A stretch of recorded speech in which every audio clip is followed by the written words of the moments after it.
Hello, welcome to That VidBlaster Guy. I'm Tom Sinclair, your host for the broadcast today. Welcome you to our second show in the series. We're still in our alpha shows, which means that we're likely to make all sorts of mistakes at any point along the way. But I want to give a shout out and thanks to Martin Kay and Mike Phillips for helping us out last week and evaluating the broadcast. Martin with the video mostly, and Mike with the audio mostly. And so really appreciate the feedback and those guys taking the time to help out. I think I've got a really exciting show for you today. Today's theme, every week sort of has a theme, and today's theme is event and church broadcasting. And I kind of put the events and churches in the same category because we're talking about generally a large facility with a house sound system and a permanent or semi-permanent type of broadcast. And so I'm delighted to have Allan Bunt from Good Shepherd Lutheran Church in Wisconsin Rapids, Wisconsin Rapids, Wisconsin, as our guest here in just a few minutes. Really delighted to have him on. One of the things that we've discovered in church broadcasting, of course, is that it's the message, not the medium. And so we would want the medium to be as invisible as possible. And in talking with Allan, his church is not a mega church. He's not a super mega church. They don't have thousands of members. They don't have a huge budget for television production and for studios and for equipment and software and personnel. It's basically volunteers, and it's some of the equipment was purchased new, but some of it is sort of an amalgamation, if you will, of different pieces that they've picked up along the way. And I've known Allan kind of through the VidBlaster forum and through chatting with him online and through email since 2009. Really sharp guy. I think you're really going to enjoy the interview. Make sure. Oh, I also want to give a shout out before we get on to the interview to Amnon Nissan with Nissan Communications, being my very first guest and guinea pig last week, and appreciate him coming on and spending time with us. And then also for him giving us a plug in his show, his Sunday morning computer talk show, Computers 2K Now, which is computers2know.com. And really appreciate the support from Amnon. He also sponsors or hosts our website and our email, so we really appreciate that. Let's get on to the interview with Allan. The interview. One of the things about our broadcast, and I'm sorry I'm getting things a little out of sequence, I'm a little flustered. We've got a thunderstorm in the background, and so I'm expecting to lose power any minute, and that'll knock you off your ball. But one of the things that this broadcast is designed to do is to make the case that one man with one PC can do one awesome broadcast. And I've got the one man and one PC part down, and I'm still working on the one awesome broadcast. But I really think it can be done with a properly configured computer, the right software, VidBlaster, of course, and somebody who's comfortable and used to using it. And that's the case that I want to make. I really think it can be done. I don't think it takes a whole room full of PCs and a lot of expensive sound equipment to get the message out. Again, it's the message, not the medium. So with that in mind, let's join third point. Sorry about this. The points kind of come in waves. It's a senior moment. I recorded this interview with Allan yesterday, and as we move from the alphas to the beta shows, the idea is that the shows begin to move from simple to more complex. And so as we move from betas into regular shows, my hope is that we can do our Skype interviews live, and that I can kind of pull that off without too many dropped balls. But this is a Skype interview that Allan and I had yesterday. This is Allan Bunt with Good Shepherd Lutheran Church, Wisconsin Rapids, Wisconsin. So Allan, welcome to the show. Glad to have you. Glad to be here, Tom. I tell you what, you know, you and I have been going back and forth in the VidBlaster forum for it seems like years now. A long, long time. And debating the ins and outs of video broadcasting, internet broadcasting.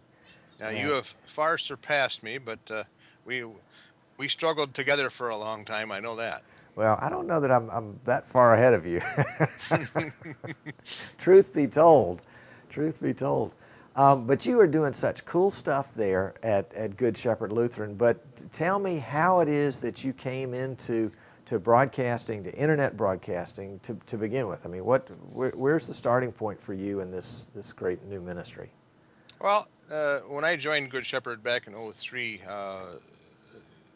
as we progressed and put a new audio system in place, we were making audio cassette tapes for our shut-ins and mailing them out to people. And come along about 2007, our local cable access channel here in Wisconsin Rapids, River Cities Community Access, was looking for content, and they went out to all the local churches in the area and started soliciting for video producers to produce a video of their church services every week, and they would play them throughout the week. So we started off working with the community access, borrowed equipment, camera and a tripod. So that worked for a good 6-8 months, and we finally decided to put some investment in and purchase our first camera, and picked up a Sony HD camera, but would record to hard drive. Now keep in mind, this is back 2006, 2007, so a hard drive video camera was pretty pricey. And I put in some specific instructions that it had to have an audio input so I can plug the PA audio from our PA system right directly into the camera, so we get good audio out of it. So we spent close to $2,000 on a handheld video camera to start off with. So that's where we started, and we for a year and a half had 3 operators who would stand on a little perch with a video camera and a tripod set up high so we could see everybody's head. But we had a near miss accident where one of my operators fell off that little perch during a service once, and that's where I got the idea that I need to put together a system where my guys can sit down and be comfortable and control more, and along with that came the idea of running more than one camera. So I started looking at video switchers, hardware switchers, but then I got thinking, why don't we just run this all together and make a DVD out of it right live on the spot with no post-production at all? Because previous to that, I would spend 6 to 8 hours a week for a 1-hour broadcast in post-production, putting up graphics and overlays of different hymn texts and everything that we went along with it. So it was a lot of labor intensive at that time, and especially with my home PC, it was 4 or 5 hours just to compile and make the one DVD, just one, and then to make copies of it after that was another process. So Oh my goodness. so along come, I found VidBlaster pretty much the same way you did. Just went out and did some searching, and looked at Ustream and what they were running, and looked at Wirecast a little bit when in the infant stages of that, and VidBlaster was it. It would do everything I would want plus some. Well, that's cool. I actually do, even with my old version of VidBlaster, I do more than most people do with it right now. Well, you are definitely pushing the envelope. Now, back to the DVDs for a minute. You guys were making a DVD master, and then you were distributing that to members of the congregation that weren't able to attend church? And also our local cable access channel, too. Oh, so the cable access. Okay, that's the part I missed. Right. And so when we started out, the cable access was the lead important thing that we were doing that for. Gotcha. And it has evolved from that to something totally different. And are you guys doing cable access now? Yes, we are, but it's at the bottom of the pile, so to speak. That's the last thing I do is that. Wow. And if we miss it or they don't put it on air, not that big of a deal. I'll be darned.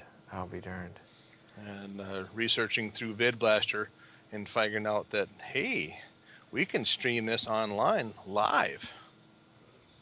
Not too many churches out there you could see at the time, early 2009 here, where you could watch a live service. Plenty of video on demand at the time. But like the little picture about that background, right, big square, right. Some of my congregation are in their 80s and 90s, and they need big screen. Right, right. And one of my first conversations with Mike Versteeg was, I need 640 by 480 all the time. Right. So that was where my goal was. We put together a budget.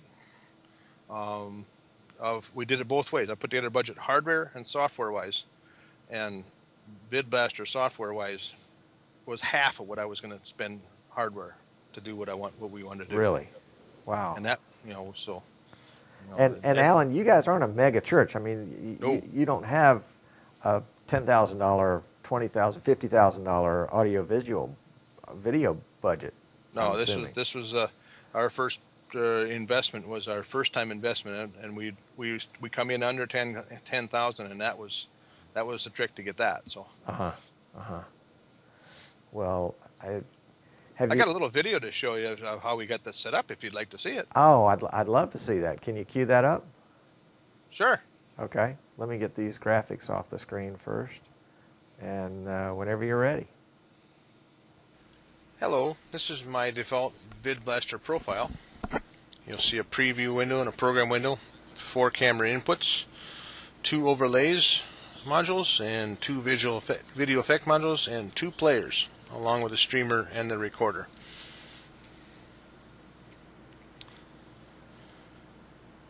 The PC on the right is for VidBlaster use.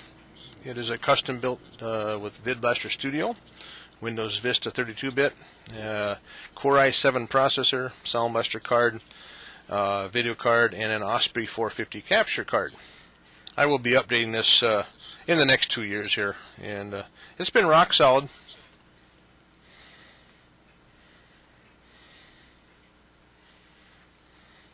Coming up, you'll see my cameras, but first of all, VidBlaster is so easy a 6-year-old can run it.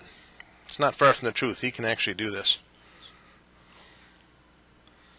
My first camera, camera 1, faces the front of the sanctuary, or the rear of the sanctuary. It's a Sony EVI D70 Pantoum Zilt. And the second one's over on the left-hand side of the sanctuary and shoots 45 to the front and the screen, and also can pan the rest of the congregation. There's a up-close and personal of the mounting hardware and how that's mounted to the wall and wiring run through the wall. And here's the magic. This is my Sony R300 remote controlling both of those cameras. And third camera is fixed, so I don't need it for that. An external monitor monitors my program feed, which goes out to my DVD recorder.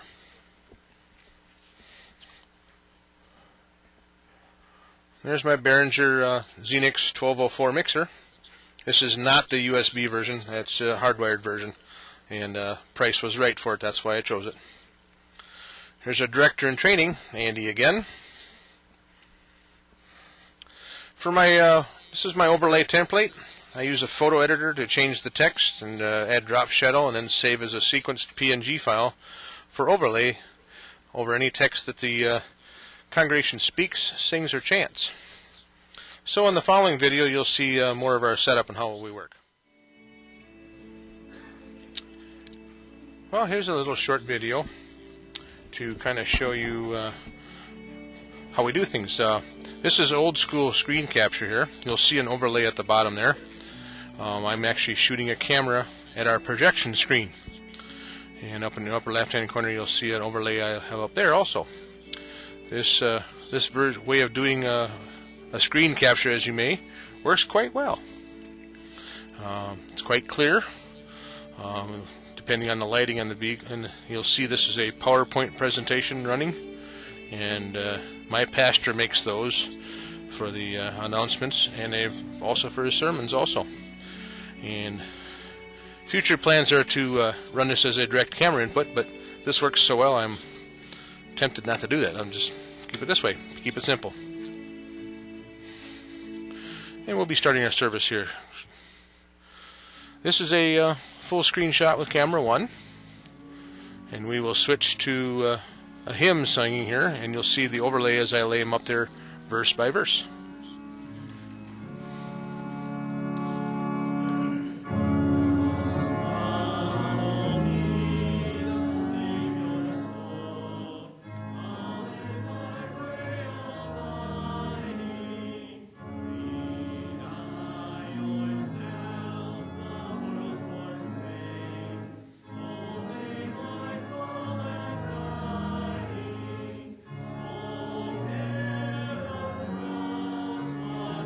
And you will see here shortly, as I bring the volume off here, when I transition to the next verse. And so on. We keep on singing, and all the way to the end of the hymn.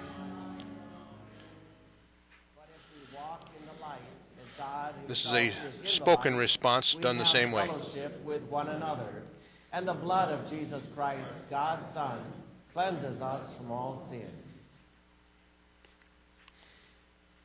As you can see, I can put any graphic up I'd like, and for our online viewers to participate just like the bulletin shows.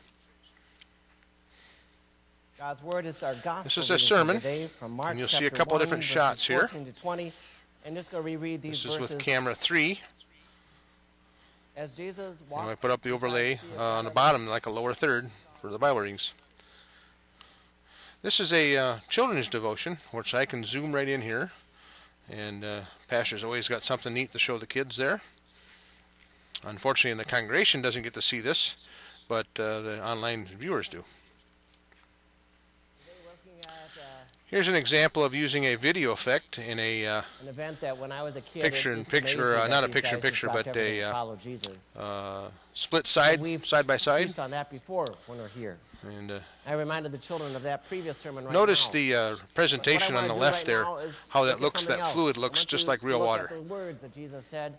He said, "Follow And Pastor me." has that little black thing in his hand. That's the remote for the laptop running the presentation. And that screen is just to his right, maybe 3 or 4 feet. And sitting in an office.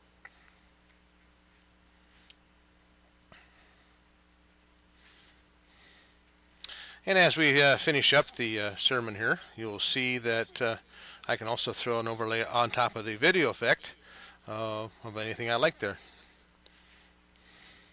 And we're finished with the sermon now, and we're on collecting offerings here. This is the graphic I put up for that.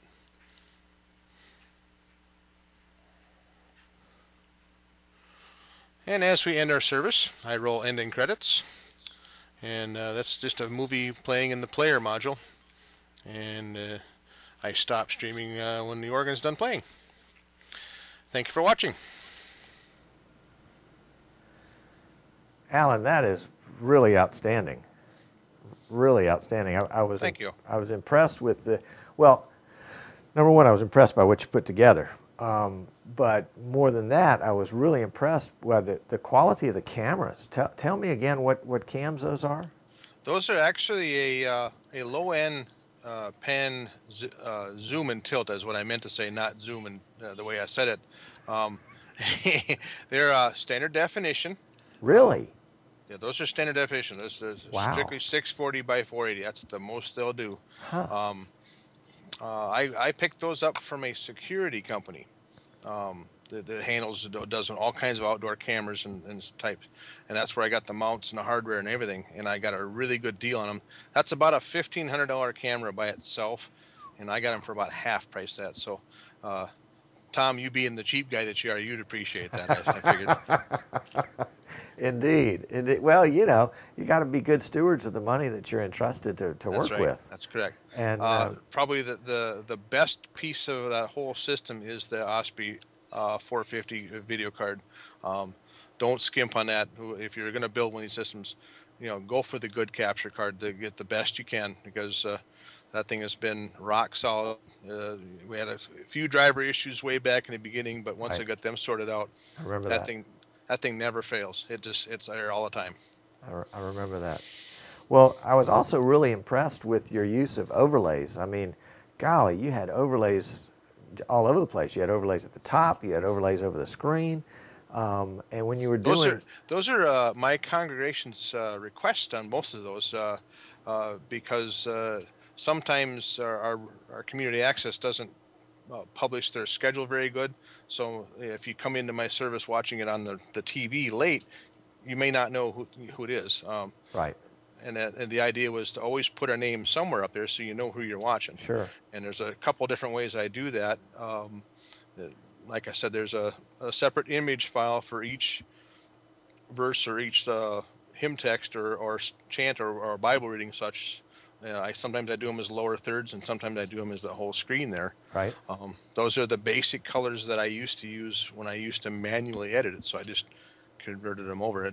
Right. I use a standard set of templates that I keep, on a Dropbox file somewhere, and my volunteers now make those for us. It averages between 20 and 25 separate PNG files for each broadcast. Wow, wow. And it's amazing. When I was looking at the sermon broadcast where you were using this particular shot that we're using right now, the side-by-side, you had the pastor on one side and you had his PowerPoint on the other, and it looked like he was literally pointing at well, I guess he was pointing, right, me towards you. That worked out really good because on that pointer, he's got a little laser pointer, and you can see when he points to the screen, like say when he points to the screen over here, right. You can see the dot on the screen on the next window over. And it lined up. Oh, wow. The way I got the camera set on that specific angle, it works perfect every single time. Well, that's why I hesitate to change it because it works so well. Right, right. Well, and people get used to things being done a particular way, and they're comfortable with that. I did discover that there is one setting of the looks kind of 3D-ish on a side-by-side, and I had quite a few members that didn't like that. So because it was hard to watch it, switching back and forth, it kind of messed with your eyes. So the straight side-by-side split works the best. Yep, yep, yep. Have you had, talking about your viewers now, have you had any problems, tech support with them, helping them get up and running and figuring out how to make, how to get online with this and watch, and how to make it full screen so they can see it? Was that an issue at all? Well, the best tool that I put together for this is I built my own chat room. It doesn't run off anybody else's chat servers. It doesn't run on the Bamboozer chat server. Built my own. It runs off of our website strictly, so I can control it and I can see what's going on with it. That's been my best tech support. Then we monitor the chat live. Okay. So if someone's watching and having a problem and saying, we can usually advise them how to fix it right on the spot. Right, right. Oh, that's cool. So you've got somebody that's monitoring the chat actually during the service. Actually, the video producer is doing that also. Okay. So it's he's pretty busy. Yes, I guess so. Holy cow. A good, if anybody's going to put this together, if you got to have a good audio. Audio is key to this. We have a major investment in our audio system, in a 64 channel board and everything, and they feed my audio board off of one of the aux channels. Right. Right. And then lately I've also added to my system what's called a limiter gate to process some of the audio, make it sound a little more professional. Okay. And it also puts a limit on it, so you never peak. Right. You never peak out your sound card. Right. Even if pastor screams in his microphone, it goes to a certain level, and that's where it stays. And that has been a big labor saver. You don't have to go back and re-edit anything. So, right. You and the pastor must be on the same page. I mean, y'all must really share the same vision for this. And that's interesting because a lot of our congregation were kind of like, I don't know about this internet thing. Right. I don't know if I want to be seen on the internet. And for the first time I took a big swing picture of the congregation, I got some looks after that. But everybody's pretty much open to it, and I've got a pretty good solid viewership every week. we now broadcast twice a week instead of just once. We do a midweek service and a Sunday service, and then sometimes for special occasions we do 3 or 4. Wow. And I have the capability of being able to do weddings and funerals on top of that. What a great ministry, Alan. Yeah. That's amazing, amazing. I can tell that we've just sort of seen the tip of the iceberg here, and so we're going to have to get you back on the show. And I've got big plans. We had some plans that might have fallen apart for a little bit here, but we had some members who were learning how to sign, and that we were starting to think about doing that also for the live stream. And we were going to get with Richard Guitarski there and get some help from him on how to do that. That we were really looking forward to that, but we kind of run into a little snag.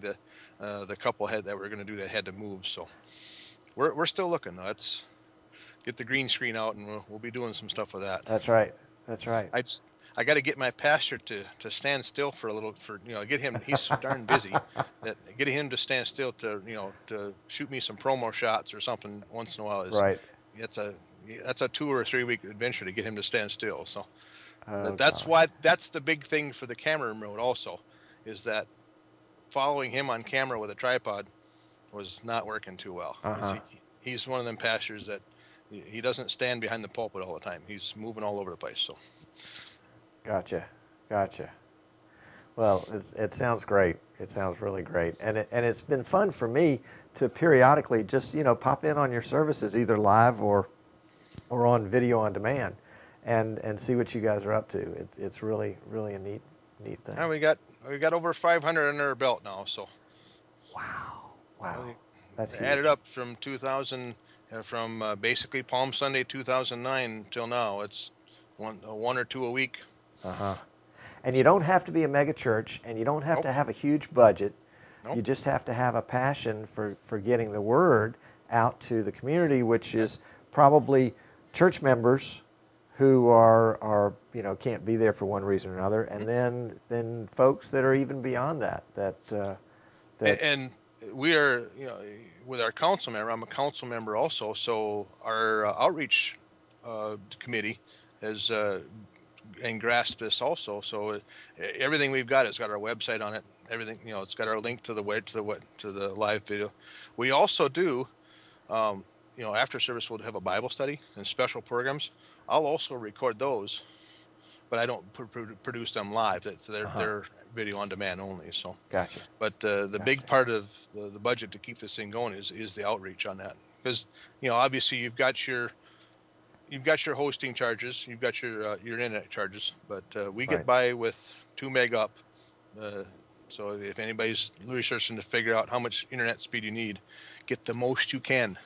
Don't worry about the download. Get upload. That's what you need. Alan, give us the website address. It's the number 1, and then Good Shepherd, like you see on the bottom of the screen right here, .org. OneGoodShepherd.org. OneGoodShepherd.org. Okay. And then our live page is just put a slash and live after that. Okay. And you can access everything from both those different pages. Folks, if you're interested in taking a look, of what you saw the size of the congregation. It's not a huge congregation. Obviously, it's not a huge budget, but it's really here that really makes the difference in having the right tools. Alan, thank you so much for coming on, and I got to invite you back because you've piqued my interest in about 5 different areas. So we got to have further discussions on this subject. You bet. I'll be glad to do it for you. Well, great, and folks, we'll be right back after this message. And here's the message. That's the wonder of doing an alpha show, is sometimes things don't always work out the way we intended. The intent was to have a nice video commercial here, but didn't have time to put it together, so we're going to do it live. But that's much more fun anyway. What I want to show you is something that I've been working on for probably about a year. This is a streaming PC. It's a micro ITX format. It is equipped with all sorts of goodies, including a Osprey 4-port capture card, and it is set up to stream any type of event. It's equipped with a handle for easy portability. All you have to do is plug up a monitor, a keyboard, and a mouse, and hook your cameras up, and it's ready to go. This is my second prototype, and I think we are ready to bring this to market. If you've got an interest in something like this, just shoot me an email and let me know. The concept is that I'm a VidBlaster reseller, VidBlaster dealer, and so we can preload VidBlaster and all the other ancillary software that goes with that, like Flash Media Live Encoder and QuickTime and things like that that you'll need to get going, and actually have it configured and ready to go. It takes all the guesswork out of it to go ahead and have it done like this. It will be priced somewhere in, well, it depends on what version of VidBlaster you get with it, frankly. If you already own VidBlaster, obviously you're just buying the hardware. We can install VidBlaster on there, and then you can put your key in to unlock it. If you don't have VidBlaster, depending on which version you want, it's going to retail somewhere between $3,000 and $4,000, keeping in mind that VidBlaster retails for $195 up to $2,000. So you're spending a lot of the money on the software itself. But if you have an interest in that, let me know. I'd be delighted to chat with you about it. And if you'd like to try it out, we're loaning them out, and as long as you send them back in good condition, there's no problem. And that is, I haven't decided exactly what to call it yet, so if you've got some ideas, I'd love to know about that too. I'm thinking about, you know, depending on which way we go with the marketing, to call it the sports streamer or something like that. The real benefit, I think, when VidBlaster software finally gets the new slow motion instant replay module, it will really be a killer app, and that'll be a great PC. It's set up with a solid state hard drive and a terabyte spinning drive, plenty of RAM, Windows 7 64-bit operating system. So it's a workhorse in not a lot of space. That's the beauty of it. So shoot me an email, tom@thatvidblasterguy.com, tom@thatvidblasterguy.com, and we can talk some more about it. As Alan mentioned, we like to do things on the cheap. Certainly if you're involved in a church, you know, money doesn't grow on trees. Well, wherever you're involved, money doesn't grow on trees. And so it's great to have some tips and tricks as to how to build your studio or your traveling broadcast case. And the way I started out was with cameras. I tried to get the best cameras I could, but not have to pay a whole lot for them. And where I started, let me see if I can bring up some pictures here.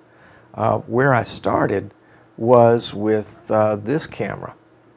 This is a Sony PD-150. It was sort of Sony's pre-HD camera. It's a 640 by 480 standard resolution, but the glass in it was really good. And I found a fella out in Seattle, Washington, who was selling his on Craigslist, but the tape drive didn't work. And for him, a camera without a tape drive was just no good. But for me, a camera without a tape drive was exactly what I needed, because I didn't want the cost of a camera. I mean, that was, you know, I think probably selling on Craigslist for $1,500 to $2,000 with a working tape drive, but I picked it up for $400 without. And it was my first kind of real camera purchase, where I really went out and solicited camera more than just the Panasonic Handycam that I got out of the closet.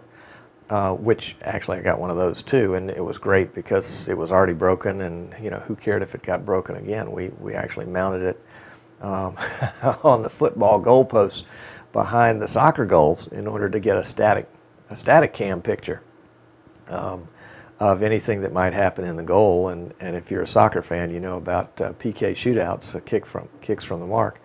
And we had several occasions where we got to use it in those situations, and so it was really exciting and good stuff. And it would get hit by soccer balls and somehow keep going. At another point, I found this camera. This is a Canon GL1, the older version of the Canon GL2, obviously. And there was again, sort of a Craigslist find.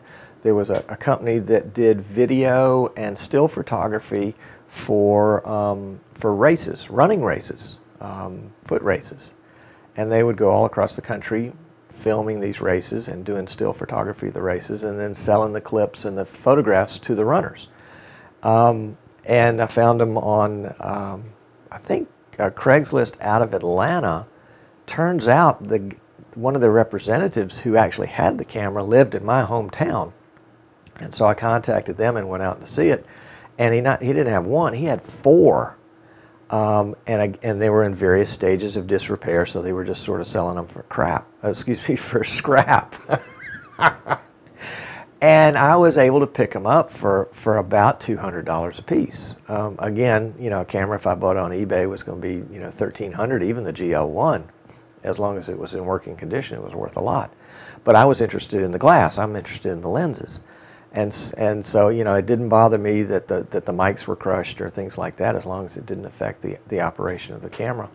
And so I was able to end up with 4 cameras to use in sporting events that all matched and all had the same color, and it was really great. And you know, they all function the same way. So in terms of teaching people how to use them, if they used one, they used them all.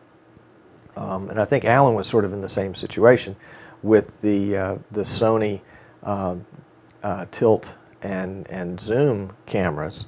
I think he's got 2 that are identical and are controlled by the same controller. The last cam that we've stumbled on, and actually you're watching on a Logitech 920 webcam, so we're not really counting webcams because they don't have the capacity to zoom and pan and all that kind of stuff that you want cameras to do. At least they can't, not easily, unless you duct tape them to a tripod.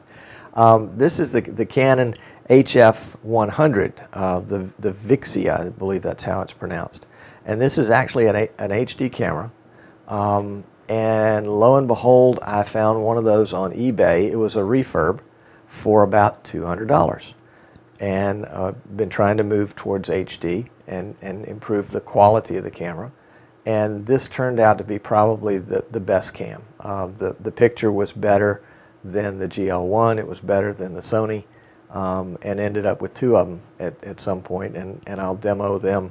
I've actually got them set up here in the studio, and I'll demo them in the next broadcast.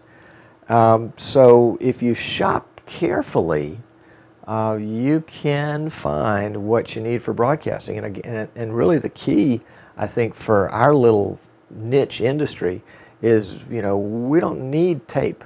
I mean, some people use it, but we don't need it. You know, we're recording to hard drives. We're streaming live, and to be able to buy somebody else's broken down, worthless camera is of great value to us.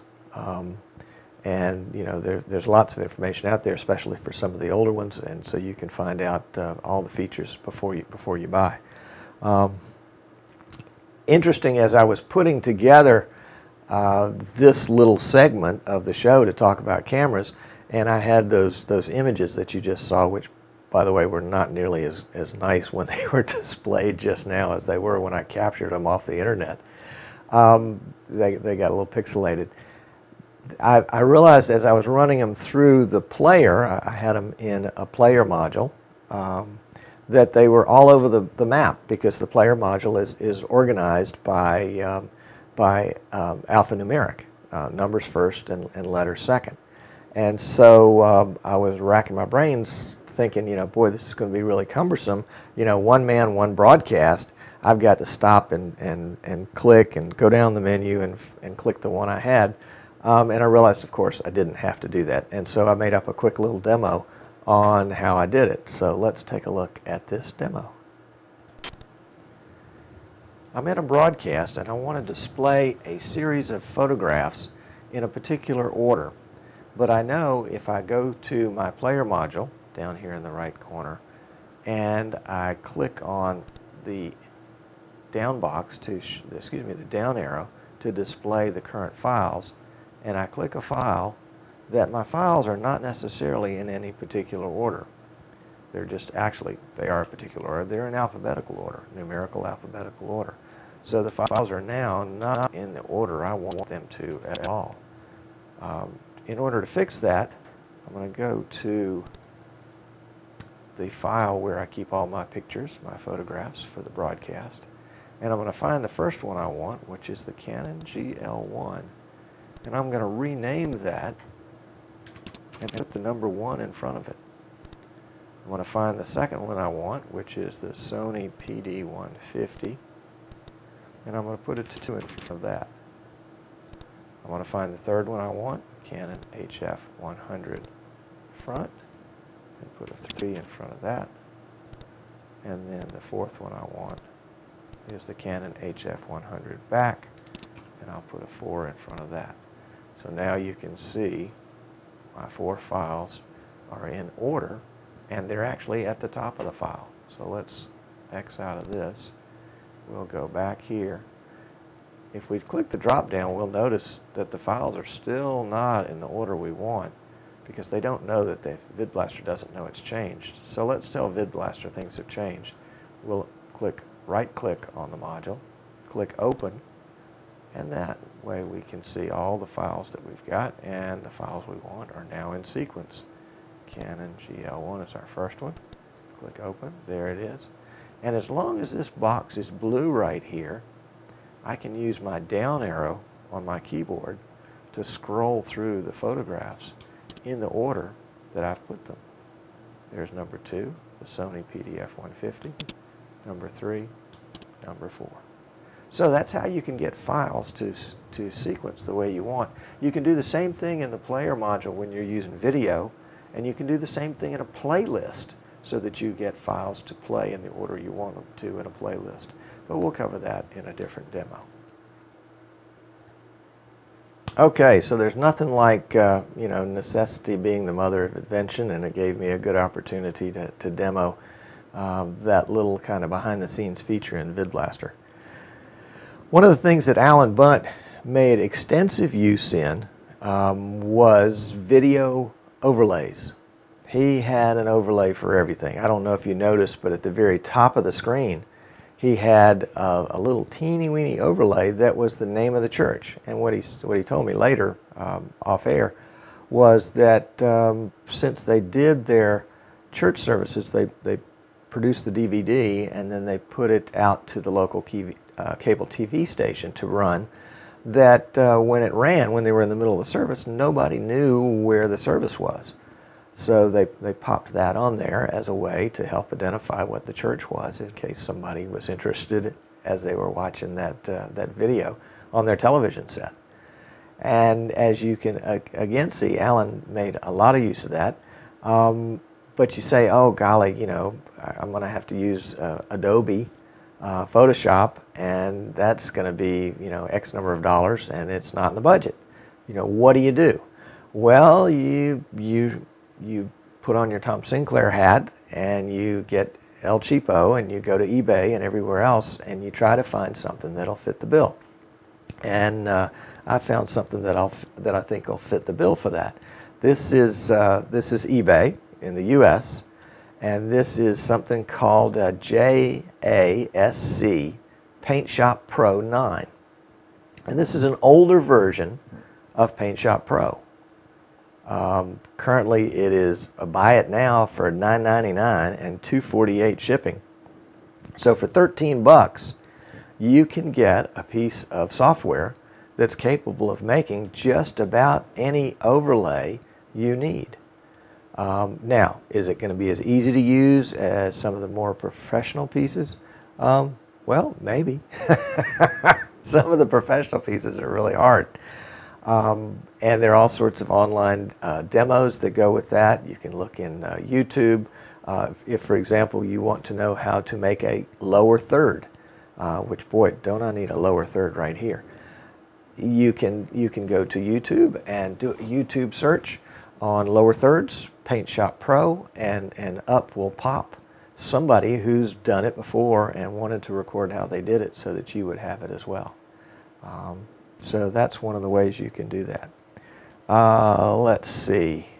One of the demos that I want to go that sort of follows up with that, since Alan used so much on the video overlay, I've put together a little recorded demo that I want to play for you that's on the basics of the recorded, the basics of the video overlay function. This is a demonstration of VidBlaster's video overlay module. We're using version 2.20, and we have the default profile loaded. This is the profile that you generally see the first time you start VidBlaster.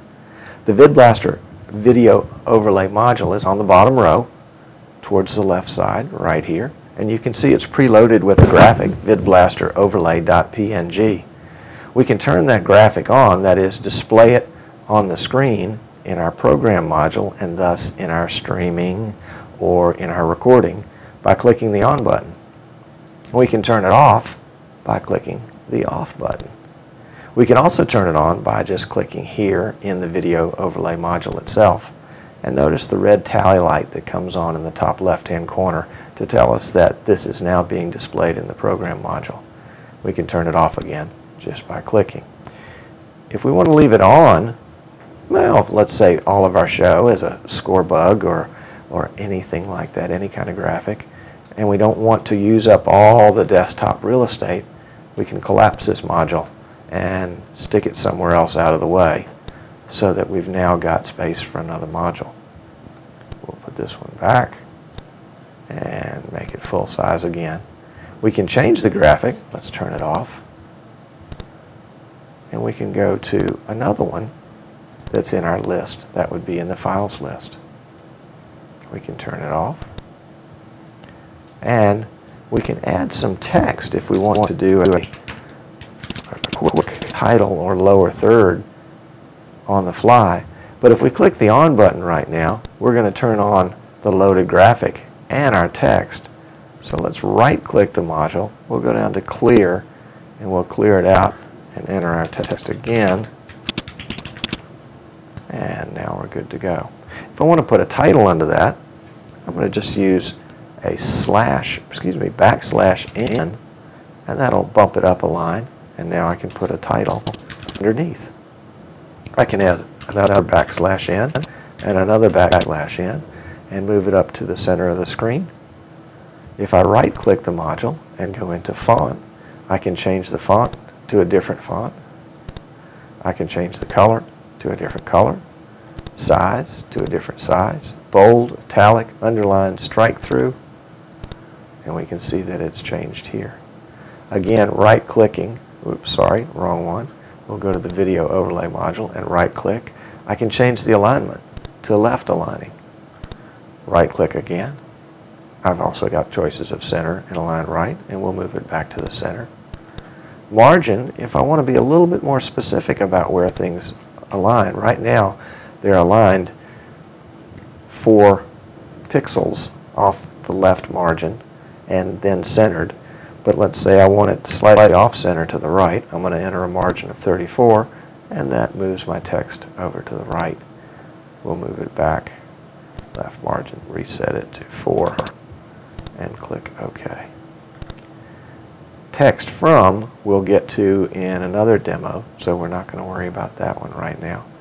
If I want to see all the files that are currently available for me to use, I can click Open, and it'll pop up a window where I can scroll through and choose any of the files that are available to me as a graphic file at this point.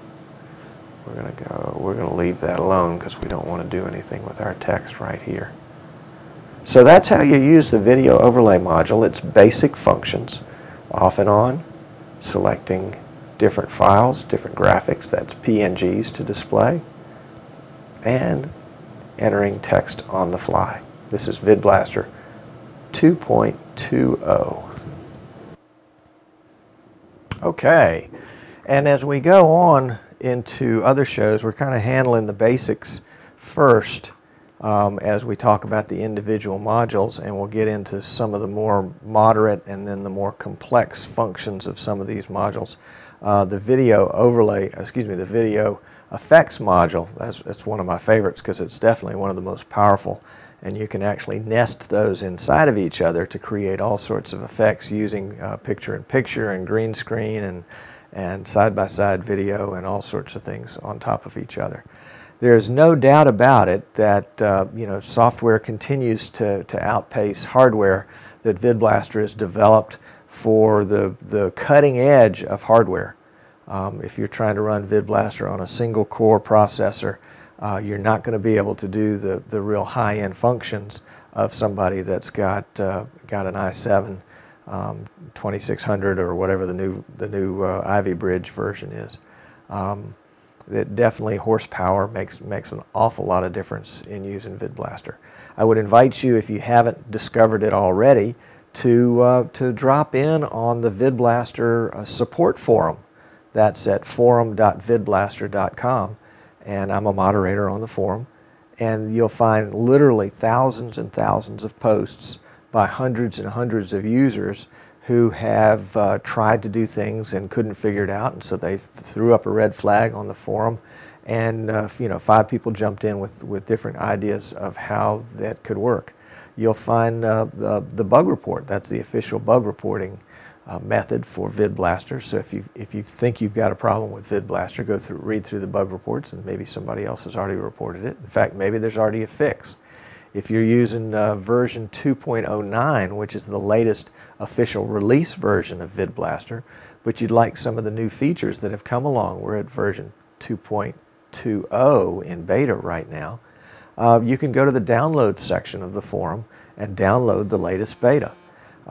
It's really neat to have that ability to gain access to what's going on there. Mike Versteeg, who's a developer of VidBlaster, is known for asking folks, what do you think about this? How should this work? What should this look like?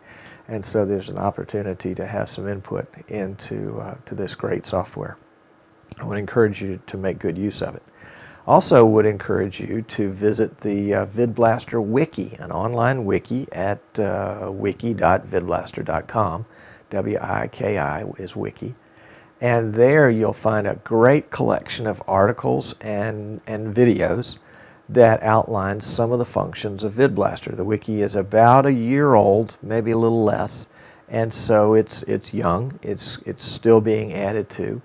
And one of the neat things about the wiki is it's not just the basics like we went through today on the video overlay module, but applications of it. How do we use it to do this and actually solving problems? So there's some great things there that will probably give you ideas of how to be more flexible and push the limits of your broadcast a little bit too. I would invite you to follow us on Twitter. VidBlaster Guy on Twitter. We'll get a link up on the website before too long. And if you missed the first part of the broadcast, after a brief post-show, remember these are alpha shows, after a brief post-show, where I'll take questions in the chat room, we will be rebroadcasting the show in its entirety on Bamboozer. So if you go to Bamboozer, to that VidBlaster Guy, you can watch the part that you missed, and it will also be archived there, and we'll have a link to the archive probably later this afternoon or this evening. So if you missed the show and you want to go back and watch it video on demand, you can do that there from this website, that vidblasterguy.com. Next week is going to be an exciting week.